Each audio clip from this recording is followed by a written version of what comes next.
Assalamualaikum warahmatullahi wabarakatuh. Saya Haroneta Mumtaz dari kelas 83 nomor absen 13. Kali ini saya akan menjelaskan materi tentang bab 1, memahami kedudukan dan fungsi Pancasila. A. Arti kedudukan dan fungsi Pancasila. Pengertian Pancasila. Pancasila digunakan sebagai dasar untuk mengatur penyelenggaraan ketatanegaraan Indonesia yang meliputi bidang ideologi, politik, ekonomi, sosial budaya, dan pertahanan keamanan. Fungsi Pancasila. 1. Sebagai ideologi bangsa dan negara Indonesia.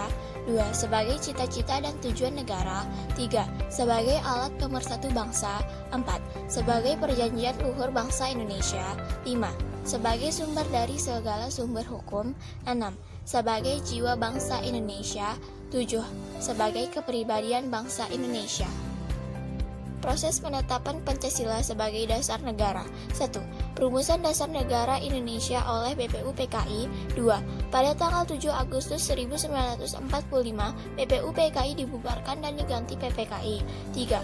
Pada tanggal 18 Agustus 1945, PPKI mengadakan sidang pertama. 4. PPKI menetapkan dan mengesahkan UUD NRI 1945. 5. UUD NRI 1945 terdiri atas pembukaan dan batang tubuh pasal-pasal. 6.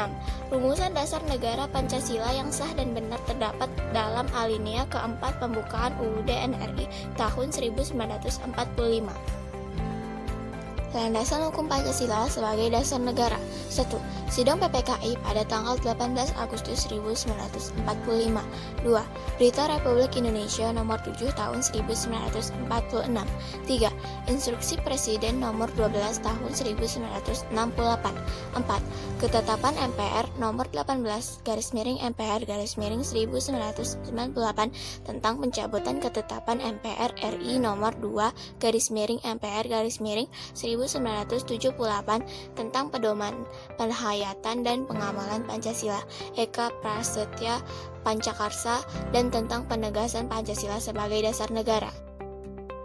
B. Arti penting Pancasila sebagai dasar negara dan pandangan hidup bangsa. 1. Pancasila sebagai dasar negara. Pancasila dijadikan dasar bagi penyelenggaraan negara. Pancasila dijadikan dasar dalam pengaturan dan sistem pemerintahan negara. Pancasila merupakan sumber hukum dalam kehidupan berbangsa dan bernegara. 2. Pancasila sebagai pandangan hidup bangsa. Pancasila sebagai pandangan hidup bangsa dipergunakan sebagai petunjuk dalam kehidupan sehari-hari masyarakat Indonesia. Contohnya, toleransi antar umat beragama, adil terhadap sesama, musyawarah mufakat, cinta tanah air dan bangsa, dan tenggang rasa dan tepas lira. Pentingnya Pancasila sebagai dasar negara dan pandangan hidup bangsa. 1. Pentingnya Pancasila sebagai dasar negara, yaitu asas berdirinya negara Indonesia, dasar sumber tertib hukum nasional, dan dasar penyelenggaraan kehidupan bernegara. 2. Pentingnya Pancasila sebagai pandangan hidup bangsa, yaitu kerangka acuan membuat karakter bangsa Indonesia, petunjuk dalam memecahkan permasalahan yang dihadapi bangsa, dan arahan bagi warga negara dalam melihat dari memanfaatkan potensi alam Indonesia. Sekian dari saya, terima kasih. Wassalamualaikum warahmatullahi wabarakatuh.